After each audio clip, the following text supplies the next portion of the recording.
Biasanya bila cakap mengenai rezeki yang barakah, maksudnya ialah makanan. Dia. Sebab tu saya nak sebut sini, bila sebut soal makanan, ni mungkin maksud dia ni. Makan makanan yang berkat. Apa dia yang berkat? Makanan yang mendatangkan hasil, membina kekuatan tubuh badan. Itu yang barakahnya. Betul dalam konteks ini bila sebut soal makan, saya nak mula begini. Yang pertama, kenapa kita makan? Kenapa kita makan? Lepas tu, apa yang kita nak makan? Yang ketiga, macam mana kita nak makan? Oh, ada barakahnya. Bukan fikir menjolok, sumat, jolok. Kenapa kita makan? Allahu Akbar. Ya, bila sebut tanya kenapa kita makan? Sebab kita memang makhluk yang kena makan. Kita bukan malaikat. Kalau tanya kita kenapa kita makan? Kita makan sebab kita makhluk yang kena makan. Malaikat makhluk yang tidak makan. Ya. Seperti tak? Malaikat makhluk yang tidak makan. Habis macam dia boleh hidup? Dia hidup tanpa makan. Kita malah dijadikan untuk makan. Kalau tak makan, kojol. Tu kadang-kadang bila orang putus cinta, dia monyot aja. Dia tak makan, tak minum sampai 3 hari tak makan. Mak kata nak makan nak. Dia kata mak tak ada selera mak. Dia lah kalau 3 hari tak makan tak apa lagi, boleh lagi. Sampai 5 hari kojol. Sebab kita makhluk kena makan. Lepas tu orang tanya kenapa kita makan? Sebab kita makhluk yang memang dijadikan untuk makan. Tapi janganlah hidup untuk makan, tapi makan untuk ni cakap pasal barakah ni. Kita bukanlah hidup untuk makan, tapi makan untuk hidup. Kalau hidup untuk makan, jadi makhluk haiwan lah. Kalau haiwan kerja dia makan aja, celik-celik mata makan sampai nak tidur makan. Itulah kerja dia. Kita bukan hidup nak makan, dia makan nak. Kalau begitu, baik. Apa benda yang tak nak makan? Ni cakap macam barakah tadi. Yang pertama, kita makhluk yang kena makan. Mesti kena makan. Tak makan, tak boleh hidup. Apa benda yang tak nak makan? Allahu Akbar. Inilah dia. Ulama-ulama banyak bicarakan apa yang tak nak makan. Kalau Quran, cuba tengok yang pertama sekali, kalau Rasul, para Nabi, Allah perintah mereka makan dengan cara lain daripada kita. Allah sebut dalam firman-Nya, A'udzubillahi minasyaitonirrajim, ya ayyuhar rusul kulu minat tayyibati wa'malu salihah inni bima ta'maluna alim. Wahai para rasul, makanlah minat tayyibat, makanan-makanan yang baik-baik. Dia kata tak halalan tayyibah. Untuk para rasul, memang Allah kata ya ayyuhar rusul kulu minat tayyibat wa'malu salihah. Wahai para rasul, makanlah yang baik-baik. Kenapa Allah tak kata halalan thayyibah? Sebab takkan Nabi makan benda haram kot. Takkan Nabi Rasul makan benda yang tidak halal kot. Sebab tu Allah kata ya Rasul kulu minat thayyibat. Dia tak kata halalan. Tapi sebut halalan sebab Nabi Rasul tak akan makan benda haram. Walaupun haram pada zatnya atau haram pada wasilahnya. Itu Nabi. Sebab tu para Nabi dia tak makan benda yang tidak thayyib. Dia makan yang baik-baik. Bagi contoh, Nabi kita Muhammad sallallahu alaihi wasallam pernah satu ketika ada jadi isu dulu, jadi isu. Apa isunya? Orang Melayu bila pergi Mekah, dia sibuk nak cari dab. Ada satu ketika dulu, sampai Mekah sibuk cari dab. Dab apa dia? Bewak pasir. Bewak pasir. Saya pergi Mekah nak cari dab. Orang lelaki lah, perempuan tak cari. Sibuk nak cari dab. Dia jadi isu, heboh.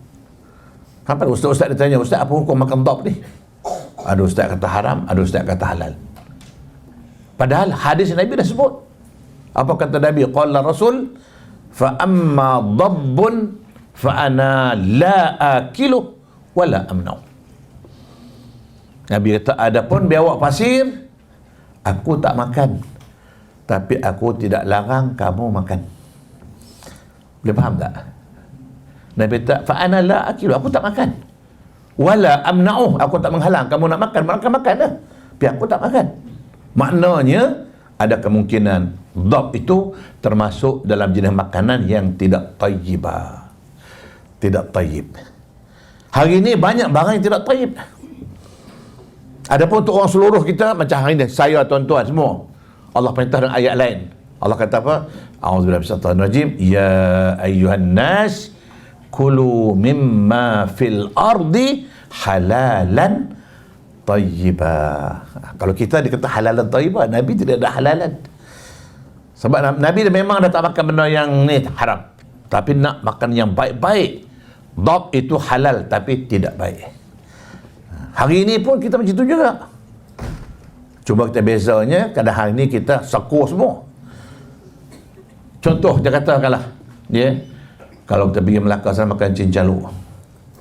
Cincaluk ni halal ke haram? Haram. Kalau haram kenapa orang Melaka makan? Halal. Cincaluk tu halal. Tapi tayyib tak? Kau dah hari-hari makan cincaluk, hari muka jadi cincaluk. Dia halal, tapi tidak tayyib. Itu maknanya. Kalau kamu nak makan tayyib, tinggalkan. Makan benda yang lain. Pergi Perak pula, makan apa? Tempoyak. Ya? Haram ke halal? Halal, tapi tayyib tak? Pergi belah Pantai Timur sana, makan apa? Minta maaf lah orang Pantai Timur ya. Wudu dia halal ke haram? Halal. Tapi tayyib tak? Tak ada. Itulah maknanya kalau wudu tiap hari muka macam wudu. Kalau pergi belah utara, belah Perlis, Kedah sana, makan ikan sepat keri tiap hari. Sepat keri itu halal, tapi tayyib tak ada. Maka sebab itulah barakahnya ialah apa yang Nabi sebut sini. Kita nak halalan tayyibah. Itu benda kita nak makan. Hari ini soal makanan, jangan cakap segi barakah, kerana kita main bedal semua.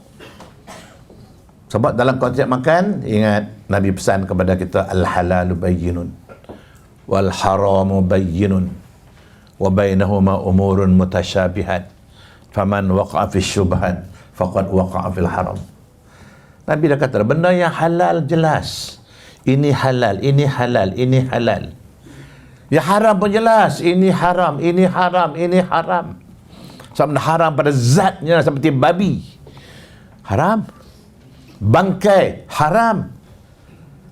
Ada yang haram cara wasilah, cara mendapatnya. Macam mana? Beras tu halal, tapi beli duit rasuah, duit judi, duit merompak, maka beras tu jadi haram juga. Orang tak nak takut, orang takut makan babi, tapi tak takut makan nasi pada beras yang beli pada duit rasuah. Sama juga. Kalau babi haram, yang ini pun sama ada haram pada zatnya atau haram pada cara mendapatnya. Pergi beli duit haram, duit rompak, duit menyamun, duit rasuah, duit judi. Pergi beli beras balik bagi anak bini makan. Sama juga, haram juga. Tapi orang tak nampak.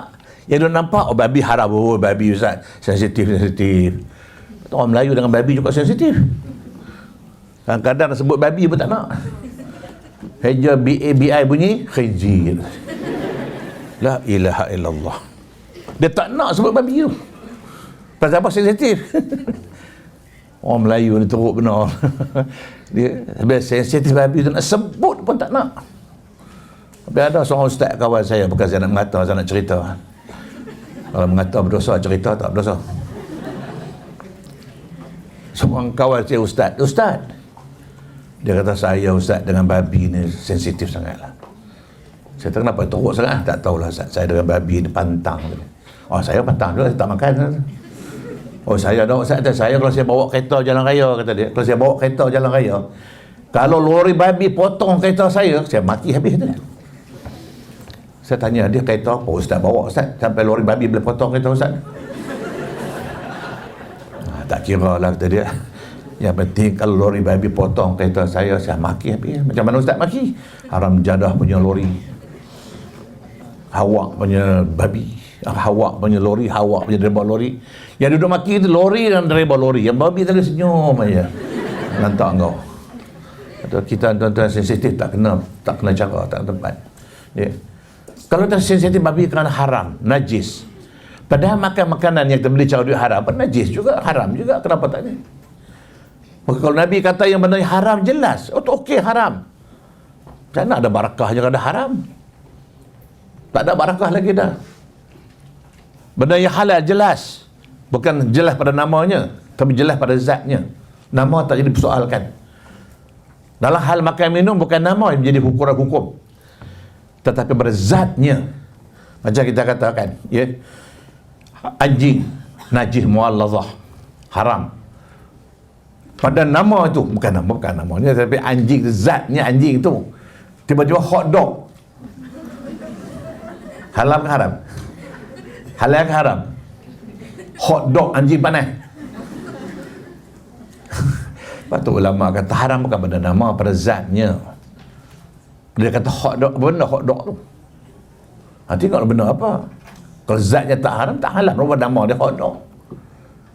Minuman, bir haram. Root beer.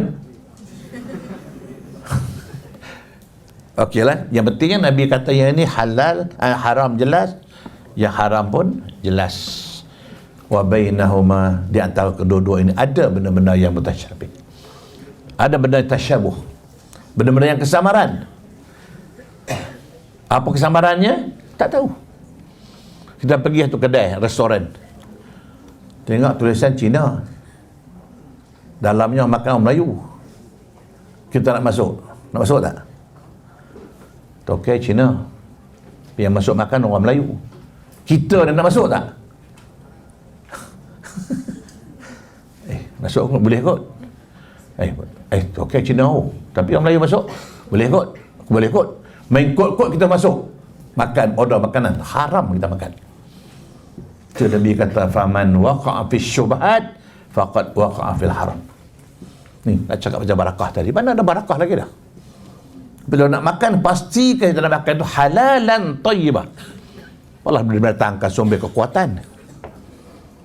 Datangkan dari segi pembentukan peribadi ataupun syahsiah kita. Nak bina badan kita, nak bina otak dan akal kita melalui pemakanan. Betul lah ulama-ulama kata kenapa kita makan? Yang tadi saya kata dah.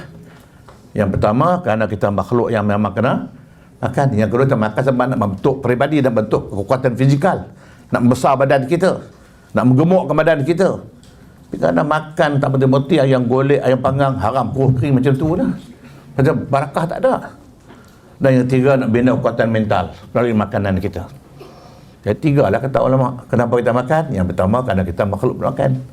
Yang kedua, nak bina kekuatan fizikal. Dan yang ketiga, nak bina kekuatan mental melalui pemakanan. Maka dalam ketiga-tiga ini kita nak makanan yang barakah. Barakah pada mana? Pastikan dia pure halal pada zatnya atau cara memperolehinya.